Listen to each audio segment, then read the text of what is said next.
Hi there, this is Zion from Clear Mind Master. Just really quickly wanted to say something about mindset work, about getting rid of self-doubt and procrastination. One of the things that many people don't understand, and which is often such a revelation to my clients, is that you can reprogram your mind, which means you don't need an ongoing practice anymore.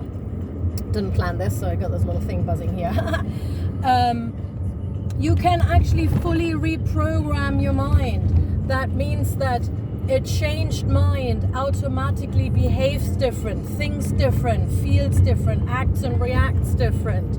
You do not need to rely on a practice that you do or do not have time to do. So focus on reprogramming your mind. clearmindmaster.com, find out more about my work.